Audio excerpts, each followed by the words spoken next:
Assalamualaikum warahmatullahi wabarakatuh. Perkenalkan, nama saya Clara Gevani Rain. Saya dari NPM 220 120 10245. Dan saya dari kelas analisis multivariat kelas C. Baik, di sini saya akan melakukan analisis penelitian dari data kuesioner saya yang berjudul pengaruh kompensasi motivasi kerja dan lingkungan kerja terhadap kinerja mahasiswa magang UPN Veteran Jawa Timur. Yang saya akan analisis melakukan melalui aplikasi SPSS. Baik,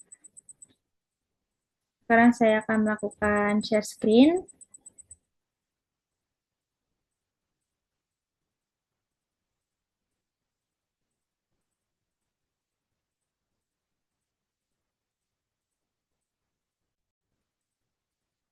Oke,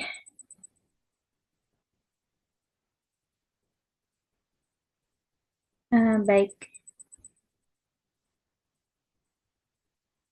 Ya, di sini sudah ada data dari responden kuesioner saya ya, yaitu sebanyak 32 responden. Nah, di sini saya memiliki tiga variabel independen dan satu variabel dependen. Untuk variabel yang pertama X1 yaitu eh, kompensasi, variabel yang kedua X2 yaitu motivasi kerja, dan variabel yang ketiga X3-nya yaitu lingkungan kerja, serta untuk variabel dependennya atau variabel Y-nya itu yaitu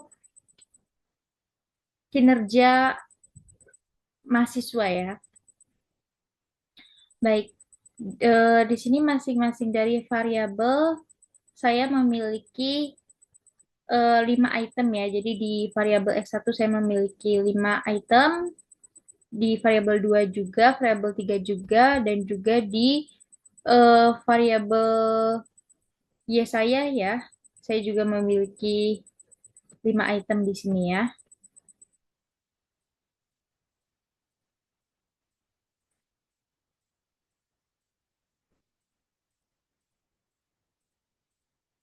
Ya. Oke, sekarang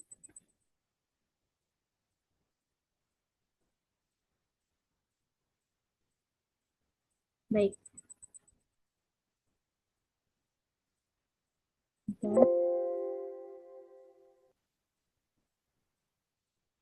Oke.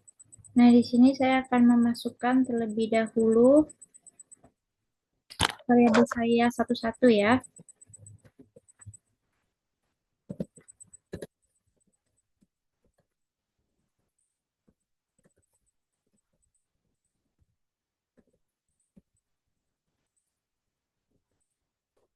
Di sini saya akan namain variabel X1 saya yaitu eh, kompensasi,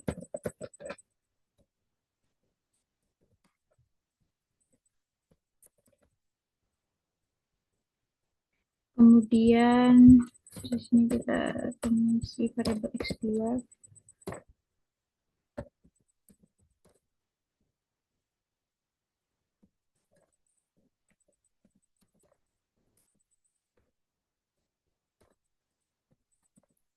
Di sini saya akan namai variabel X2 saya yaitu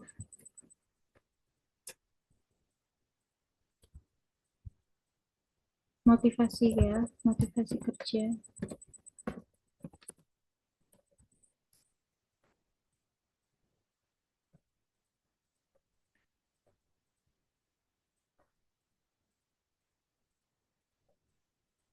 Oke, selanjutnya variabel X3.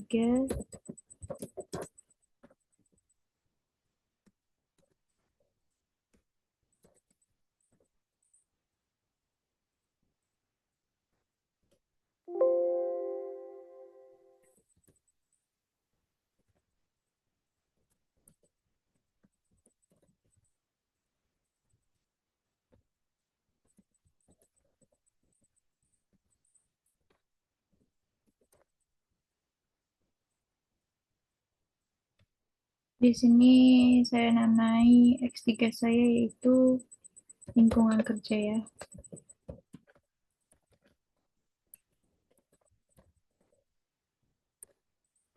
Oke, dan variabel Y kita.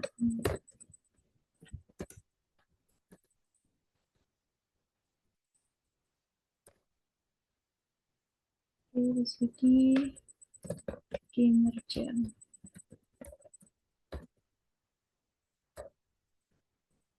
Oke, di sini sudah masuk ya.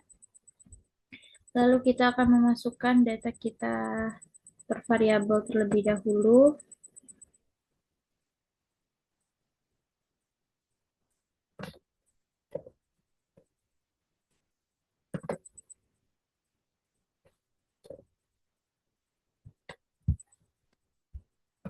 Kemudian yang variabel X2.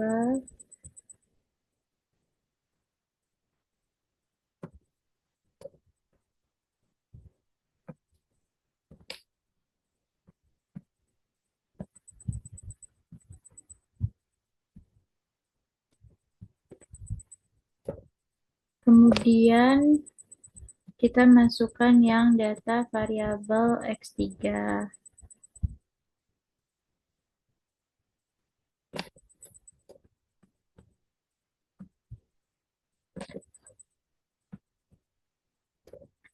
Terakhir kita akan memasukkan data variabel dependen kita ya, yaitu variabel Y kita.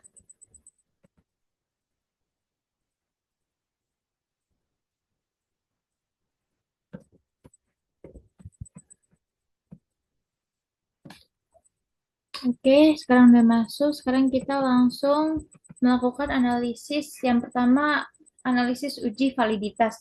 Nah, kita melakukan analisis uji validitas itu untuk apa sih? Untuk mengetahui apakah data kita ini setiap nilai itemnya ini memiliki eh, korelasi antara memiliki korelasi dengan skor yang ada di variabel yang ada di total skor variabel ini. Nah, jadi apakah masing-masing nilai item, misalnya kayak nilai item dari X11 sampai X15, dia ini apakah memiliki korelasi dengan total skor yang ada di X1 ini, dan begitu juga seterusnya. Maka kita akan sekarang melakukan uji validitas. Yang pertama kita analyze,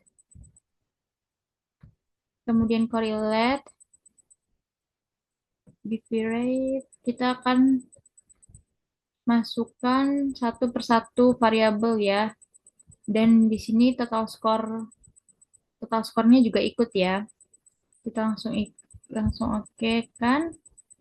Nah, di sini bisa dikatakan lolos uji validitas atau setiap nilai item dalam variabel X1 ini memiliki korelasi dengan total skor variabel yang ada di variabel X1 ini jikalau nilai percent correlation-nya ini lebih dari 0,3 dan juga nilai signifikansinya ini kurang dari 0,05.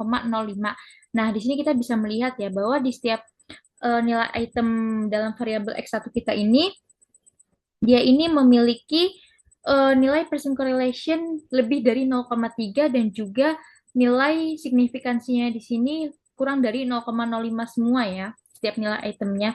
Maka kita bisa katakan bahwa setiap nilai item dalam variabel X1 ini dia ini memiliki korelasi dengan total skor yang ada di X1 ini. Atau dia ini bisa dikatakan lolos uji validitas untuk variabel X1 ini. Sekarang kita lanjutkan menganalisis yang variabel X2, kita reset. Oke, seperti tadi ya.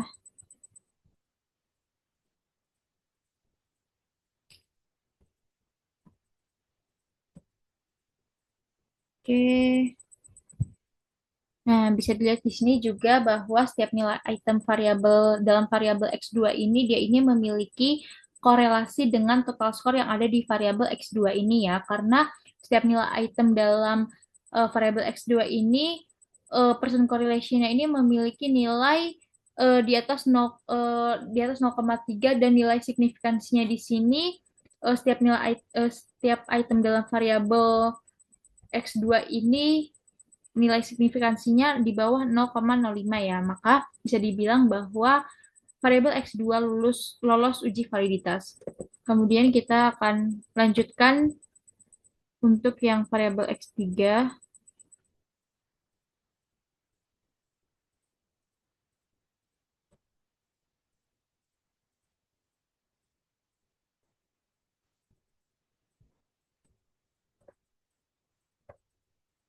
Ya, kita bisa lihat juga ya bahwa di variabel X3 ini, setiap nilai item dalam variabel X3 ini, dia ini memiliki korelasi dengan total score yang ada di variabel X3. Karena setiap nilai item dalam variabel X3 ini memiliki nilai percent correlation lebih dari 0,3 dan nilai signifikansinya setiap item ini kurang dari nilai signifikansinya kurang dari 0,05.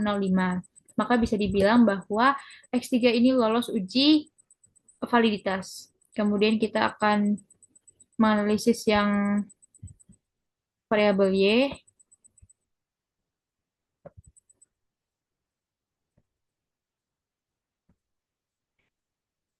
Oke, di sini variabelnya juga di sini kita bisa melihat ya bahwa setiap nilai itemnya di sini memiliki korelasi dengan total score yang ada di variabel Y karena di sini setiap nilai item dalam variabel Y percent correlation-nya di sini nilainya semua lebih dari 0,3 dan nilai signifikansinya setiap item ini kurang dari 0,05. Maka bisa dikatakan bahwa variabel Y juga lolos uji validitas. Sekarang kita akan melakukan uji reliabilitas. Uji reliabilitas ini untuk apa sih? Yaitu untuk mengetahui apakah data-data kita ini, setiap data yang ada, setiap instrumen dalam data kita ini, apakah bisa dipakai di, apakah setiap instrumen dalam data kita ini memiliki nilai keandalan, atau bisa dikatakan apakah setiap instrumen dalam data kita ini memiliki dapat digunakan di tempat yang berbeda dan di waktu yang berbeda, apakah data kita ini dapat digunakan dimanapun dan kapanpun, maka kita akan uji reliabilitas atau uji keandalan ya. Yang pertama di sini kita mencet analyze, scale, reliability. Kemudian di sini berbeda dengan uji validitas, di sini kita akan memasukkan item-itemnya saja ya, item-item tiap variabel. Dan di sini kita namakan kompensasi untuk variabel X1-nya. Nah, di sini bisa dikatakan bahwa variabel memiliki nilai keandalan jikalau nilai Cronbunch alpha-nya ini lebih dari 0,7.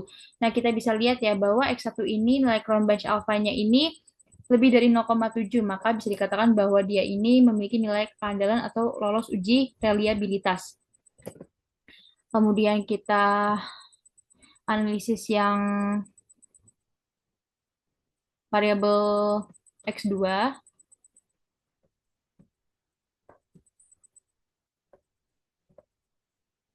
Ini kita namakan motivasi kerja ya. Motivasi kerja, oke.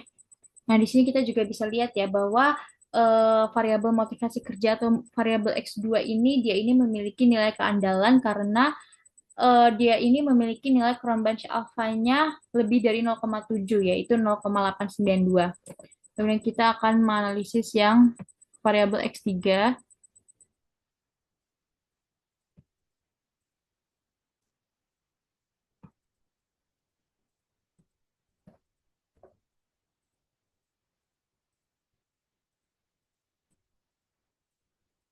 Sebentar, variabel X3.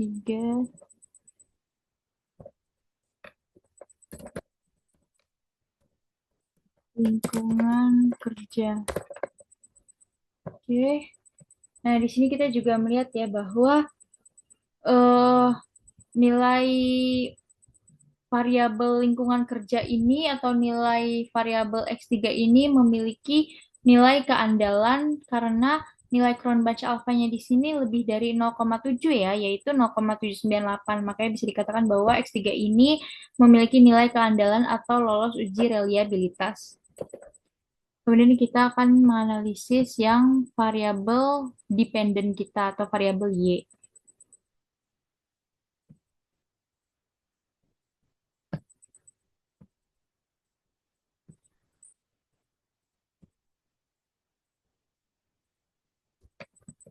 Di sini kita namakan kinerja. Oke. Nah, di sini kita juga bisa melihat ya bahwa eh, nilai variabel Y kita di sini lolos uji reliabilitas ya, atau memiliki nilai keandalan karena di sini bisa terlihat bahwa nilai Cronbach alfanya lebih dari 0,7 atau di sini nilainya 0,788 ya. Baik, setelah uji reliabilitas kita akan uji asumsi klasik. Nah, uji asumsi klasik ini tuh untuk apa sih? Yaitu menguji apakah data kita ini sudah terdistribusi secara normal atau tidak sih. Nah, kita akan melakukan analisisnya, yaitu kita pencet analyze, lalu regression, linear, ya. Kemudian memasukkan yang bagian independent list,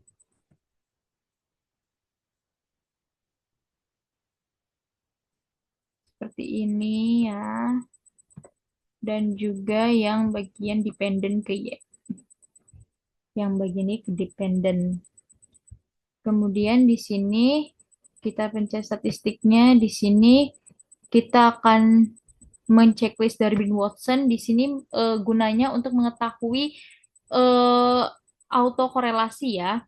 Lalu di sini juga pencet collinearity diagnostics. Di sini gunanya untuk mengetahui bagaimana asumsi multikolinearitas.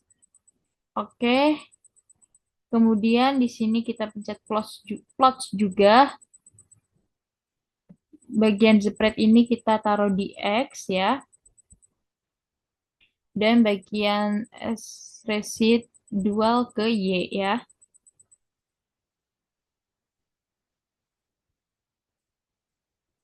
Kemudian kita checklist juga histogram dan normal probability plot. Di sini kita pencet histogram supaya kita melihat visualisasi data kita melalui grafik dan juga normal normal normal probability plot ini untuk mengetahui normalitas dari residu kita. Terus continue, lalu langsung okein saja.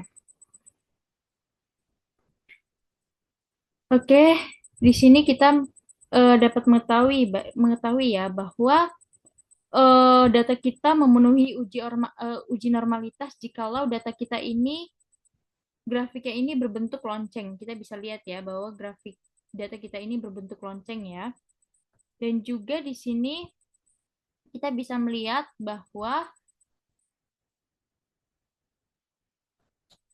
data kita ini eh, normal jikalau plot-plot plot-plot data kita ini mendekati garis ya. Kita bisa melihat ya bahwa data kita ini plot-plotnya ini mendekati garis semua ya. Oke, sekarang kita akan melihat uji heterokedastisitas. Kita melihat bahwa jikalau di sini plot-plotnya tersebar secara rata, maka bisa dikatakan bahwa kita ini bebas dari heterokedastisitas. Namun, jikalau data kita plot-plotnya ini berbentuk pola, maka kita tidak terbebas dari heterokedastisitas. Nah, bisa kita lihat bahwa data kita di sini benar-benar tersebar ya, dan tidak membentuk pola apapun. Maka bisa kita katakan bahwa data kita ini terbebas dari heterokedastisitas. Sekarang kita akan melakukan uji multikolinearitas. Nah, di sini dikatakan bebas dari multikolinearitas apabila nilai toleransinya di sini lebih dari 0,1 dan nilai VIF-nya ini di bawah 3. Nah, uji multikolineritas ini tuh apa sih? Yaitu menguji apakah ada hubungan eh, dari masing-masing variabel independen atau variabel X ini eh, jika kalau misalnya ada hubungan, maka dapat dikatakan tidak memenuhi uji multikolineritas dan cenderung akan menghasilkan bias. Nah, makanya lebih bagus kalau data masing-masing variabel independen kita ini atau masing-masing variabel independen variabel X ini tidak ada hubungan, ya, tidak ada hubungan atau bebas dari multikolinearitas. Nah, kita bisa lihat ya bahwa nilai masing-masing variabel independen kita di sini nilai toleransinya ini di atas 0,1 semua ya, dan F nilai VIF-nya ini di bawah 3 semua ya, setiap variabelnya ya. Maka bisa dikatakan eh, bahwa data kita ini bebas dari multikolinearitas. Nah, sekarang kita akan melakukan uji autokorelasi. Nah, sebenarnya uji autokorelasi ini digunakan untuk data yang sifatnya tensier. Nah, sedangkan kan data kita sifatnya cross section ya. Tapi nggak apa-apa, kita coba saja, kita coba lihat saja ya. Nah, eh, persamaan ini tidak memiliki autokorelasi jika Darwin-Watsonnya ini di antara 2 dan 3. Nah, kalau datanya ini Darwin-Watsonnya ini di antara 2 dan 3, maka bisa dikatakan bahwa dia ini akhirnya memenuhi uji autokorelasi. Nah, kita bisa lihat ya bahwa data kita ini nilai Darwin-Watsonnya ini di antara 2 dan 3, yaitu 2,336 ya, di antara 2 dan 3 kan. Maka bisa kita bilang bahwa data kita ini eh, dapat memenuhi uji autokorelasi. Baik, sekarang kita akan melakukan uji normalitas dan heterokedastisitas lanjutan dengan menggunakan Kolmogorov-Smirnov dan Saviro dan juga Glaser ya. Oke, nah yang pertama uji normalitas menggunakan Kolmogorov-Smirnov ini itu untuk apa sih? Jadi dengan menggunakan uji normalitas Kolmogorov-Smirnov ini itu dipakai untuk menguji apakah data kita ini sudah benar-benar terdistribusi secara normal atau tidak. Kalau yang tadi kita sebelumnya kan kita kan sudah menguji asumsi klasik ya. Namun itu belum seberapa pasti. Jadi kita akan memastikan lagi dengan uji normalitas dengan menggunakan Kolmogorov-Smirnov seperti itu. Dan juga uji normalitas dengan Saviro untuk melihat apakah benar data kita ini sudah benar-benar terdistribusi secara normal atau tidak sih gitu. Nah, caranya itu kita cari nilai residual dari data kita dulu, yaitu kita pencet analyze, lalu regression, lalu linear, lalu kita masukkan variabel X dan Y-nya. Tapi kita riset dulu ya. Ini, oke.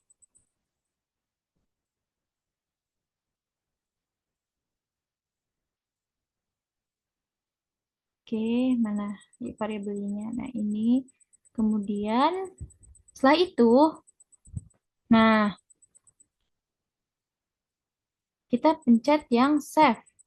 Nah, kita pencet yang save. Nah, di sini kita akan memencet yang unstandardized. Kenapa? Karena data kita ini kan sudah memiliki nilai satuan yang sama ya, yaitu menggunakan skala Likert. Nah, jikalau kalau misalnya data kita memiliki nilai satuannya berbeda, seperti ada yang persen, ada yang bobot, atau yang lain-lain gitu, kita menggunakan standardized karena nilai satuannya berbeda. Nah, karena data kita memiliki nilai satuan yang sama, yaitu menggunakan skala Likert, jadi kita pakai yang unstandardized ya. Seperti itu. Oke, langsung oke saja, continue.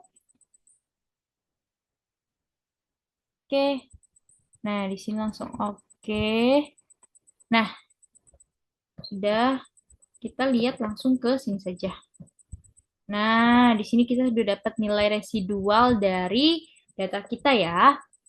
Nah, sekarang untuk menguji menguji dengan Kolmogorov Smirnov, kita akan pakai data residual kita ini ya, yang paling kanan ini ya, untuk melihat apakah variabelnya sudah terdistribusi secara normal atau tidak.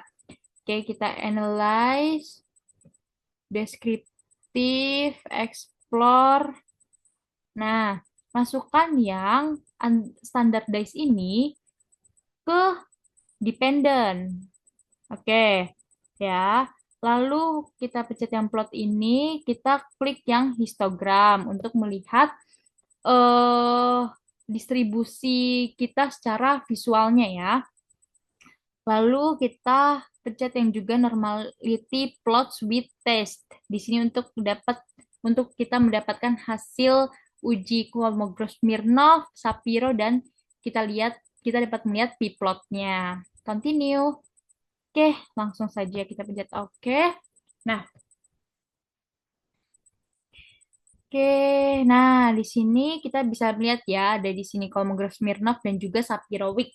Nah, eh kita ini bisa melihat data kita ini secara distribusi secara normal jikalau nilai signifikansi dari masing-masing Kolmogorov Smirnov, baik Kolmogorov Smirnov maupun Sapirowicz ini di atas 0,05 nilai signifikansinya. Nah, kita bisa lihat ya bahwa di sini untuk Kolmogorov Smirnov data kita ini nilai signifikansinya di sini di atas 0,05 yaitu 0,200 ya di sini ya. Dan untuk Safirowic di sini data kita ini nilai signifikansinya ini di atas 0,05 juga yaitu 0,485 ya. Makanya data kita ini dapat dibilang lewat analisis uji Kolmogorov-Smirnov dan Safirowic di sini kita melihat data kita ini terdistribusi secara normal ya, karena di atas 0,05 masing-masing ya. Nah, didukung juga oleh grafik kita yang kita bisa lihat ya, bahwa grafik kita ini berbentuk ke lonceng sempurna ya di sini. Nah, ya, gak ada yang keluar ya. Nah, di sini juga kita dapat melihat plot kita. Kita melihat p-plotnya ya, bahwa plot-plot data kita ini memiliki p-plot yang mendekati garis ya. Paling ini cuma keluar ya, keluar tapi sedikit doang ya. Overall di sini p-plot dari data kita di sini semua mendekati garis ya. Data kita ini memiliki p-plot yang mendekati garis seperti itu.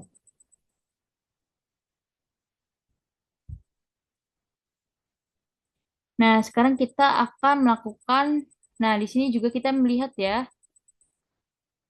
bahwa apa namanya, di sini data kita tidak eh,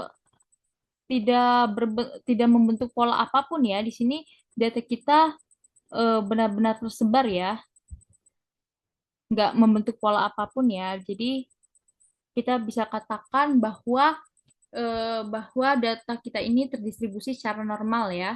Karena data kita di sini nih kita bisa lihat di plotnya nih bahwa dia tersebar secara rata dan tidak membentuk pola apapun ya. Seperti itu. Sekarang kita akan melakukan uji heterokedastisitas Glacier ya. Nah, di sini akan pencet transform, kemudian compute variable. Nah, di sini pilih apps residual. Kemudian di sini kita melakukan uji heterokedis. Di sini kita akan melihat absolute residu ya.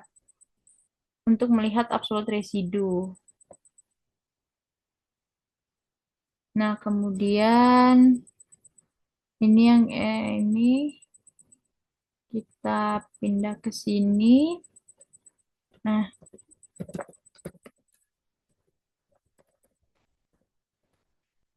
oke.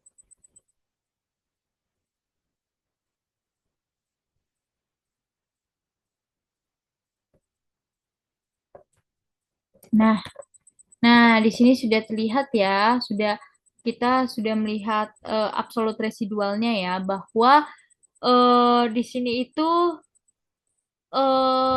digunakan untuk kita ini menghilangkan minus dari nilai residual data kita ya. Ini kan ada minus, terus desimalnya di belakang koma banyak ya angkanya ya. Nah, makanya kita akan lakukan absolute residual untuk mengurangi desimal di belakang koma. Jadi di sini ada dua angka saja di belakang koma dan menghilangkan minus ya.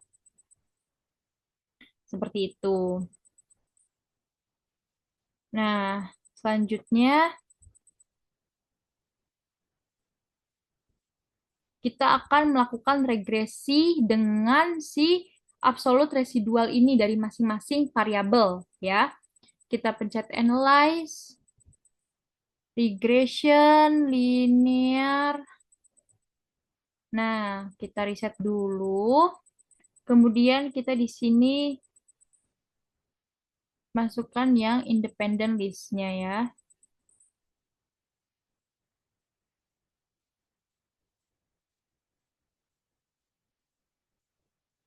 Oke, dan kita masukkan yang bagian dependent list ini dengan absolute residual.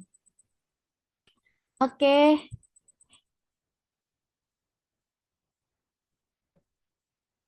di sini nggak usah diapa-apain ya settingannya ya. Kita langsung okekan saja. Nah,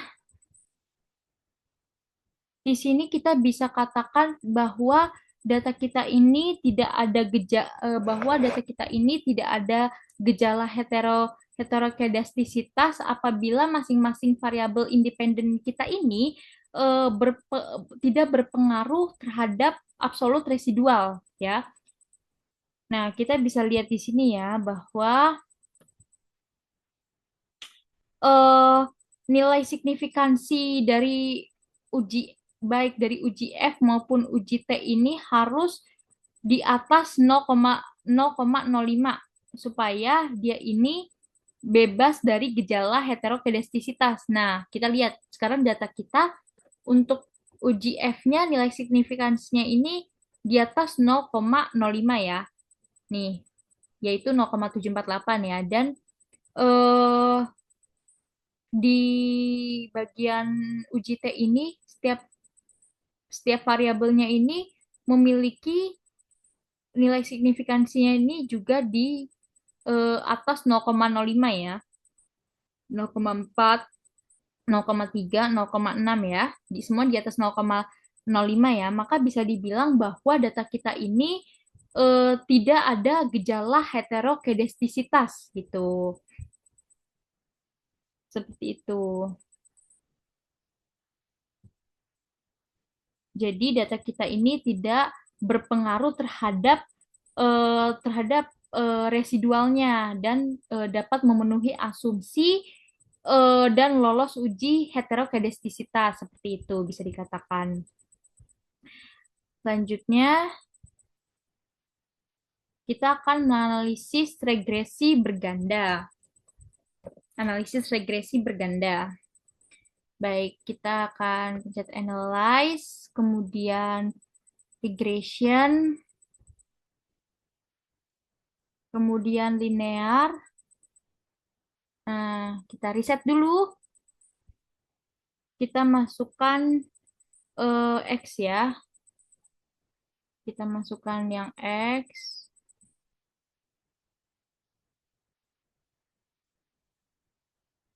Dan juga Y-nya. Oke. Nah, di sini nggak perlu adjusting di bagian statistik ataupun plot ya, karena di sini kita lagi nggak uji asumsi klasik dan juga di sini kita nggak perlu adjusting yang bagian settingan save-nya juga karena di sini kita lagi nggak melakukan uji heteroskedastisitas. Baik, di sini langsung oke saja. Oke, di sini sudah ada uji R, uji F, dan uji T ya. Nah, yang pertama kita akan lihat uji R-nya dulu. Nah, di sini kita akan melihat di bagian R square saja. Karena apa? Karena seperti yang kita ketahui bahwa data kita ini kan memiliki satuan yang sama ya, nilai satuan yang sama ya, yaitu menggunakan skala Likert. Jikalau data kita tadinya memiliki nilai satuan yang berbeda, seperti ada persen atau bobot atau yang lain-lain, kita akan menggunakan adjusted R square. Nah, karena data kita memiliki nilai satuan yang sama, makanya kita pakai nilai eh, kita melihat yang R square saja. Nah,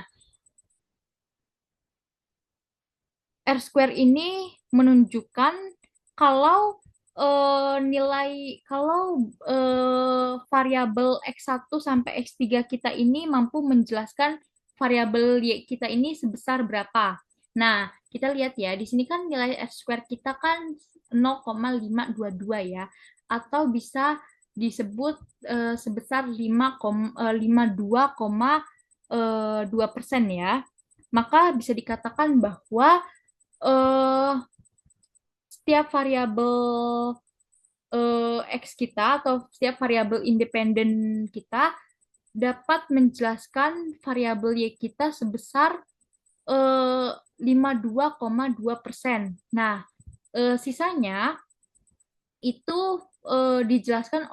dijelaskan oleh variabel yang lain gitu. Jadi mungkin variabel sisanya ini variabel Y ini tuh eh, dipengaruhi oleh variabel lain gitu selain variabel yang ada di variabel X kita gitu, yang variabel lingkungan kerja, motivasi kerja dan juga kompensasi. Jadi dijelaskan di luar variabel-variabel tersebut gitu. Nah, namun sebesar 52,2% variabel independen kita ini variabel X1 sampai variabel X3 kita ini dapat menjelaskan variabel Y kita sebesar 52,2% dan sisanya dijelaskan oleh variabel lain, dipengaruhi oleh variabel yang lain gitu, seperti itu. Nah, kemudian kita akan melihat uji F ya. Nah, uji F ini sifatnya simultan atau bisa disebut serentak atau gabungan ya. Jadi uji F ini menjelaskan apakah X1 variabel X1 sampai X3 kita ini mampu mempengaruhi variabel Y kita ini secara serentak atau simultan seperti itu. Nah, eh, dapat dikatakan variabel X kita ini berpengaruh secara simultan dengan variabel Y kita ini jika nilai signifikansinya ini di bawah 0,05. Nah, kita bisa lihat ya bahwa di uji F ini nilai signifikansi dari data kita ini yaitu di bawah 0,05 ya.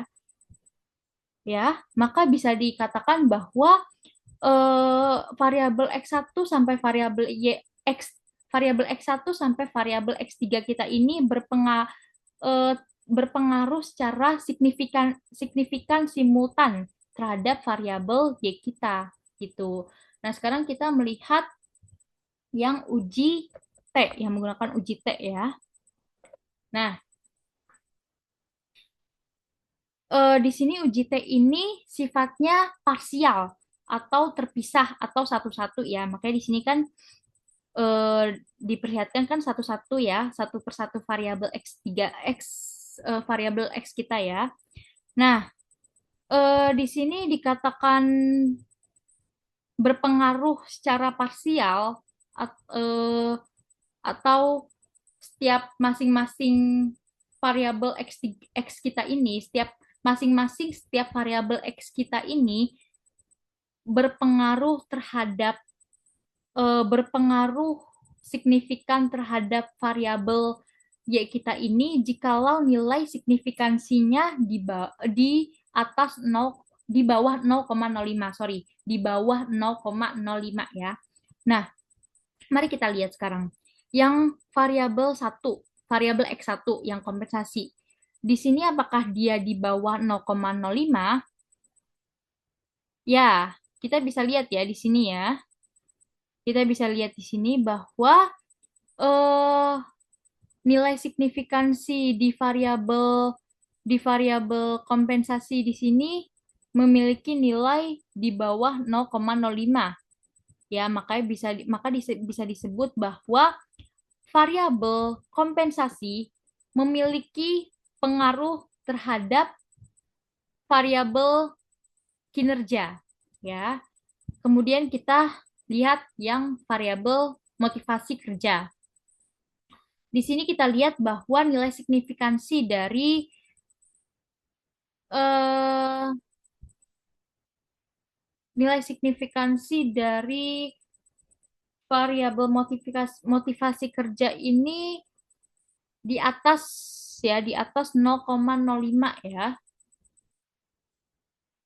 Maka bisa dikatakan bahwa variabel motivasi kerja tidak memiliki pengaruh terhadap variabel kinerja karena dia ini di atas 0,05 ya, seperti itu. Nah,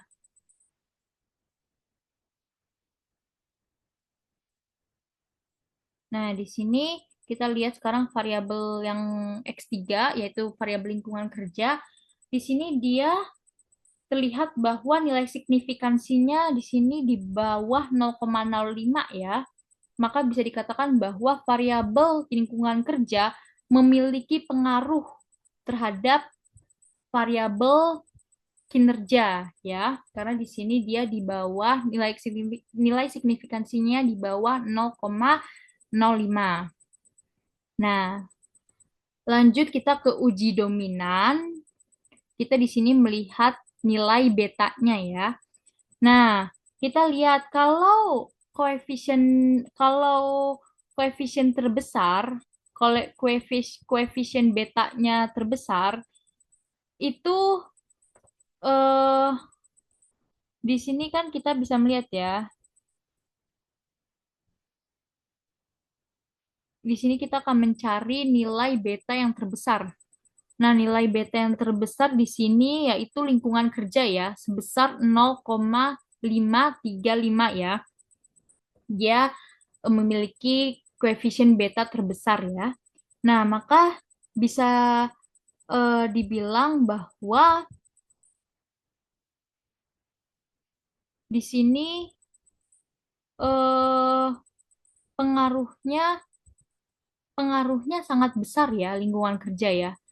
Lingkungan kerja ini memiliki pengaruh yang sangat besar terhadap terhadap variabel kinerja. Karena di sini juga kita bisa lihat bahwa koefisien betanya paling besar di lingkungan kerja ya, sebesar 0,535 ini ya. Maka kita bisa bilang bahwa dia ini memiliki pengaruh yang cukup besar, yang sangat di antara tiga variabel X ini, dia ini memiliki pengaruh yang paling besar terhadap variabel Y kita atau variabel kinerja ya. Nah, maka bisa diambil kesimpulan bahwa eh, jikalau jikalau jikalau lingkungan kerja jikalau lingkungan kerja meningkat, maka kinerja kinerja mahasiswa UPN Veteran Jawa Timur juga akan meningkat. Jadi, jikalau lingkungan kerja yang di tempat kerja mereka, di tempat magang mereka meningkat ya, meningkat dalam arti positif ya, maka kinerja mahasiswa magang UPN Veteran Jawa Timur itu juga akan meningkat seperti itu. Jadi pengaruhnya positif-positif seperti itu ya. Nah, baik. Nah, kita akan eh, membuat persamaannya ya sekarang ya. Nah, persamaannya di sini kita bisa lihat di sini konstannya ya. Konstannya itu yaitu minus 1,4 0,1 ya. Nah, dan di sini tadi yang berpengaruh di sini itu eh, variabel X1 dan juga variabel X3 ya. Kalau variabel X2 kan tadi kan tidak memiliki pengaruh secara signifikan ya. Yang memiliki pengaruh secara signifikan itu karena di bawah 0,05 yaitu variabel X1 dan variabel X3 ya. Jadi persamaannya, jadi persamaannya yaitu seperti ini. Y Y sama dengan Y sama dengan minus 1,40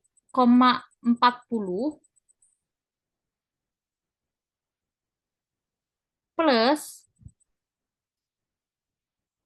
0,37 X1 plus 0,53. Nah, seperti itu ya. Jadi, persamaannya di sini kita buat yaitu Y sama dengan minus 1,40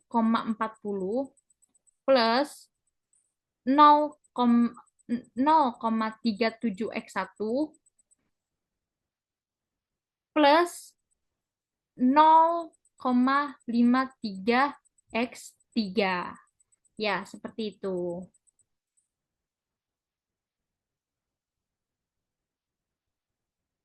Ini nilai persamaan regresi. Nilai persamaan regresinya seperti itu ya.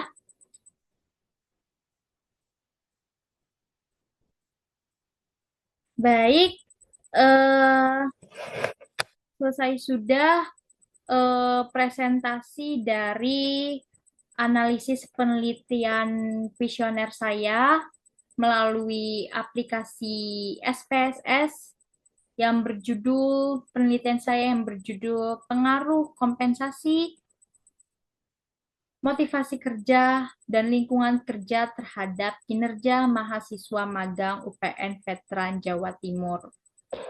Semoga dapat dimengerti. Terima kasih banyak. Mohon maaf bila ada kekurangan. Wassalamualaikum warahmatullahi wabarakatuh.